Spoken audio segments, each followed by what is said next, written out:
India market invest মাইন্ডসেটে আপনাদের স্বাগত। যা চ্যানেল নতুন এসেছেন তাদেরকে প্লিজ চ্যানেলটাকে সাবস্ক্রাইব করবেন, লাইক করবেন, বেল আইকনটা প্রেস করবেন, তার সাথে অল বাটনটা প্রেস করবেন, নোটিফিকেশনটা কিন্তু সঙ্গে সঙ্গে আপনাদের কাছে গিয়ে পৌঁছবে। এখন এমন একটা কোম্পানি নিয়ে আলোচনা করতে চলেছি যেই কোম্পানিটা কিন্তু কন্টিনিউয়াসলি ভালো পারফরমেন্স দেখাচ্ছে। তো সবসময় বাই করতে গেলে না সেই কোম্পানিটাকে এক্সপেন্সিভই মনে হয়, কারণ কারণ কন্টিনিউ রকেটের মতন ওপরে ছুটছে। তো কোম্পানিটা ইন্টারনালি কোনো কারণ নেই, কিন্তু কোম্পানিটা এখন ডিসকাউন্টে পাওয়া যাচ্ছে। তো সেই জন্যই কিন্তু এই কোম্পানি নিয়ে আলোচনা করতে চলেছি, এবং এই কোম্পানিটা কিন্তু আপনি রাডারে রাখতে পারেন, এভারগ্রিন বিজনেস। তো সব নিয়ে আলোচনা করব, বিজনেস বলুন, ফান্ডামেন্টাল বলুন, শুধু একটু ধৈর্য সহকারে দেখতে হবে, তাহলে কিন্তু ডিটেলসে জানতে পারবেন কোম্পানির সম্বন্ধে। এবং তার পাশাপাশি বলে রাখি, দেখুন স্যার, এটাকে বাই রেকমেন্ডেশন হিসেবে নেবেন না। কোম্পানির সম্বন্ধে নিউজ পাওয়া যাচ্ছে, কোম্পানি নিচে আছে, ভালো কোম্পানি, তার জন্য আপনাদের সাথে আলোচনা করছি। বাই করবেন টোটালি নিজের ডিসিশনে, বা আপনি আপনার ফাইন্যান্সিয়াল অ্যাডভাইজারের সাথে কিন্তু কথা বলে নিয়ে তারপরে চিন্তা ভাবনা করবেন। দেখুন কোম্পানিটা চলছে কততে, 6,727, প্রায় 3.5%-এর কাছাকাছি কিন্তু কোম্পানিটা নিচে এসছে। তো কোম্পানিটার হাই যদি দেখেন তাহলে দেখা যাবে কোম্পানিটা কিন্তু রিসেন্টলি হাই মেরেছে কত, 7,331। তো কোম্পানিটা আজকের দিনে ওপেন হয়েছে কত, 6,768-তে, এবং লো মেরেছে কত, 6,616-তে। তো কোম্পানিটা কিন্তু অনেকটা নিচে চলে এসছে তার হাই থেকে। আমরা যদি এক মাসের চার্ট দেখি তাহলে দেখা যাবে, দেখুন এক মাসে কোম্পানিটা এখনও এতটা পড়ার পরেও 0.61% কিন্তু পজিটিভ রয়েছে। তো কোম্পানিটা একটু আগে বললাম না রিসেন্টলি হাই মেরেছে, তো কোম্পানিটা কিন্তু রিসেন্টলি হাই মেরেছে। তো আমরা দেখতে পারবো কোম্পানি তার হাই থেকে অনেকটা ডিসকাউন্টে রয়েছে, 7%-এর ওপরে। তো এই কোম্পানিটা কিন্তু এমনি নিচে আসে না। আপনি যদি চার্ট দেখেন দেখতে পারবেন 6 মাসে কোম্পানিটা 23% রিটার্ন বানিয়ে দিয়েছে। আমরা যদি এক বছরের চার্ট দেখি দেখা যাবে এক বছরে কোম্পানিটা 86% রিটার্ন বানিয়ে দিয়েছে, অর্থাৎ এক বছরে কিন্তু কোম্পানিটা ডবল বানিয়ে দিয়েছে। তো কোন কোম্পানি নিয়ে আলোচনা করতে চলেছি, দেখুন আমরা যদি 5 বছর রিটার্ন দেখি, 983%, প্রায় 1000% রিটার্ন বানিয়ে দিয়েছে। তো বিজনেস কিন্তু কোম্পানি সেরকমই করে। তো কোন কোম্পানি নিয়ে আলোচনা করতে চলেছি, দেখুন পলিক্যাব। কন্টিনিউয়াসলি কোম্পানি যে প্রোডাক্ট নিয়ে কাজ করে সেই প্রোডাক্টের ডিমান্ড আছে, বর্তমানে কিন্তু আরও ডিমান্ড বাড়তে চলেছে। তো চলুন কোম্পানি কি কাজ করে সেটা নিয়ে আলোচনা করি। কোম্পানিটা ওয়্যার এবং কেবিল সেগমেন্টে কাজ করে, যেখানে এই কোম্পানিটা কিন্তু এই সেগমেন্টের নাম্বার 1 কোম্পানি ইন্ডিয়ার মধ্যে অ্যাজ পার মার্কেট ক্যাপিটালাইজেশন। তার ধারে কাছে রয়েছে কেইআই ইন্ডাস্ট্রি, হাফের থেকেও কম মার্কেট ক্যাপে।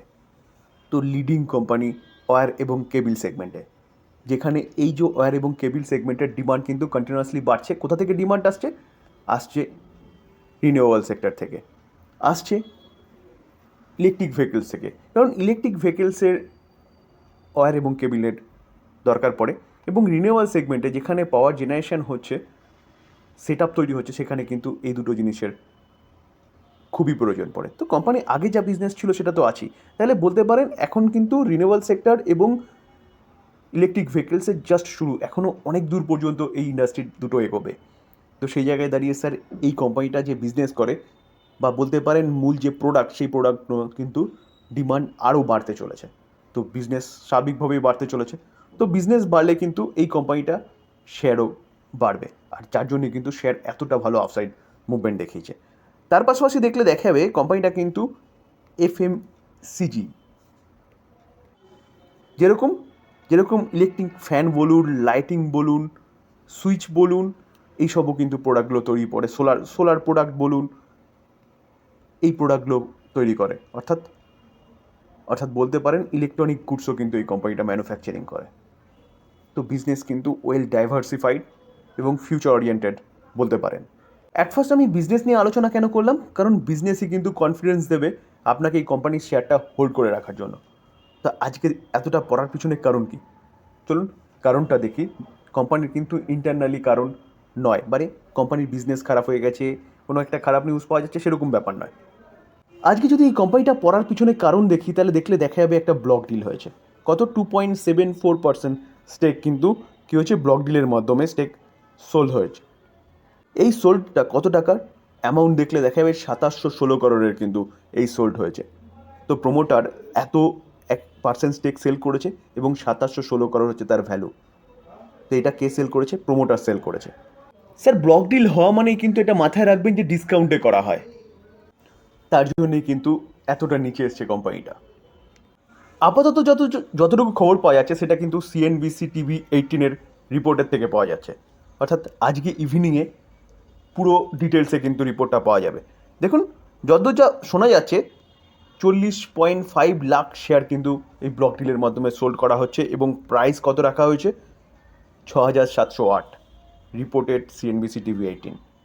তো কোম্পানিটা কিন্তু এর কাছাকাছি চলে এসছে প্রিভিয়াস ক্লোজিং প্রাইস থেকে কিন্তু 4% নিচে। এবং যদি আমরা দেখি তাহলে 27 জুন কোম্পানির ক্লোজিং প্রাইস কত ছিল 6,998.6, সেখান থেকে কিন্তু কোম্পানিটা অনেকটা নিচে এসছে, যেটা কোম্পানিটার ইন্টারনালি কোনো কারণ নেই, অর্থাৎ কোম্পানির বিজনেসে ইন্টারনালি যে কোনো প্রবলেম সেরকম কিছু কিন্তু নেই।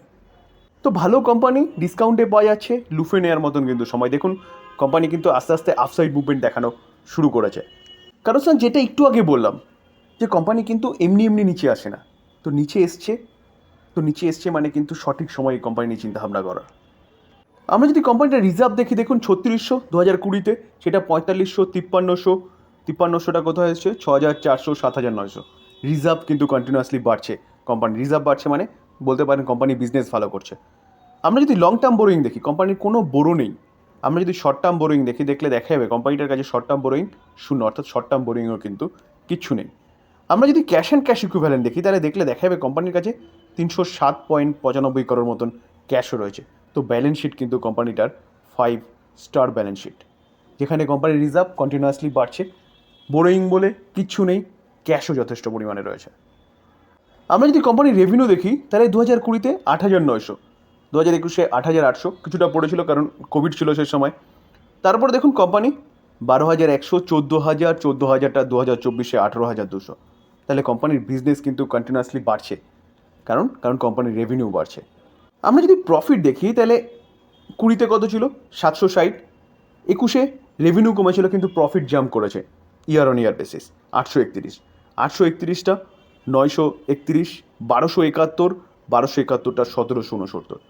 তাহলে কোম্পানির রেভিনিউ যেরকমভাবে বাড়ছে সেরকমভাবে কিন্তু কোম্পানির প্রফিটও কন্টিনিউয়াসলি বাড়ছে, যেটা কিন্তু আমরা ইপিএসও দেখতে পাবো। 51 ছিল, সেই 51 ইপিএস দেখুন 117। আমরা যদি শেয়ার হোল্ডিং প্যাটার্ন দেখি তাহলে মার্চ 2024 প্রোমোটার কত 65.2% স্টেক হোল্ড করছে, foreign institution investor 12% stake hold করছে, domestic institution investor 7.2% stake hold করছে এবং পাবলিক 15.6% স্টেক হোল্ড করছে। তাহলে বলতে পারেন এফআইএস, ডিআইএস এবং প্রোমোটার মিলে কতটা স্টেক হোল্ড করছে, এফআইএস, ডিআইএস এবং প্রোমোটার মিলে কিন্তু 84%-এর ওপরে স্টেক হোল্ড করছে।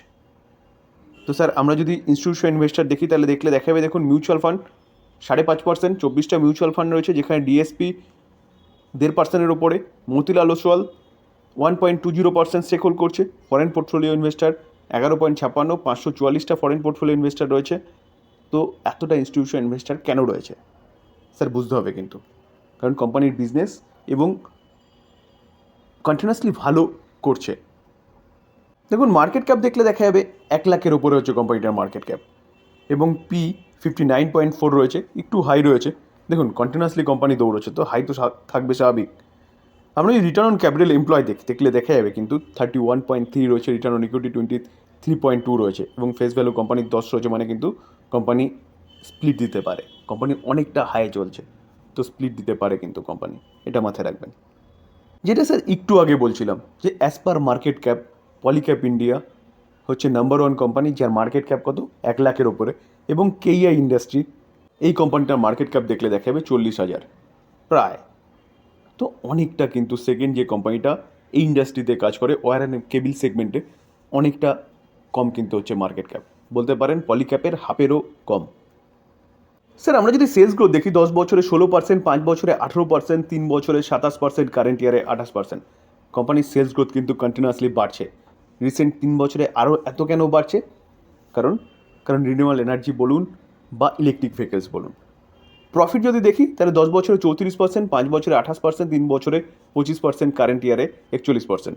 তো সেলস গ্রোথ বাড়ার সাথে সাথে প্রফিট গ্রোথও কিন্তু ঠিকঠাক আছে বলতে পারেন। যেখানে আমরা যদি দেখি কোম্পানিটা কীরকমভাবে তার শেয়ার হোল্ডারদের রিটার্ন দিচ্ছে, তাহলে 10 বছরের ডেটা অ্যাভেলেবেল নেই, 5 বছরে 62%, 3 বছরে 53%, কারেন্ট ইয়ারে 93%। তো 5 বছরে কোম্পানিটা 62% হারে রিটার্ন দিয়েছে, যেখানে রিটার্ন অন ইকুইটি দেখলে দেখা যাবে সেটাও কিন্তু কন্টিনিউয়াসলি বাড়ছে 19, 21, 23। তো স্যার ভালো কোম্পানি, বিজনেস ভালো করছে, যার জন্য কোম্পানি কিন্তু কন্টিনিউয়াসলি ওপরে উঠছে। তো আজকে পড়ার পিছনে কারণ বললাম, কোম্পানি কিন্তু অনেকটা রিকভারি করে ফেলেছে। তো ভালো কোম্পানি কোনোদিনও কিন্তু নিচে থাকবে না স্যার। আলোচনা এই পর্যন্তই স্যার। ডিসক্লেমার দিয়ে রাখি যে আমি বাই সেল রেকমেন্ডেশন একদম দিচ্ছি না। কোম্পানিটার সম্বন্ধে ভালো নিউজ পাওয়া যাচ্ছে, ভালো না সরি, খারাপ নিউজ পাওয়া যাচ্ছে, কিন্তু বাই করার জন্য ভালো নিউজ বলতে পারেন। যেখানে কোম্পানিটা নিচে এসছে, বিজনেস ওয়েল অ্যান্ড গুড, তার জন্যই কোম্পানিটাকে নিয়ে কিন্তু আলোচনা করলাম। তো এটাকে লার্নিং হিসেবে নেবেন, এটাকে বাই সেল রেকমেন্ডেশন একদম নয়। আলোচনা এই পর্যন্ত। যদি ভালো লাগে, যারা চ্যানেল নতুন এসেছেন তাদের বলবো প্লিজ চ্যানেলটাকে সাবস্ক্রাইব করবেন, লাইক করবেন, বেল আইকনটা প্রেস করবেন, তার সাথে অল বাটনটা প্রেস করবেন। নোটিফিকেশনটা কিন্তু সঙ্গে সঙ্গে আপনাদের কাছে গিয়ে পৌঁছাবে। থ্যাংক ইউ, ভালো থাকবেন।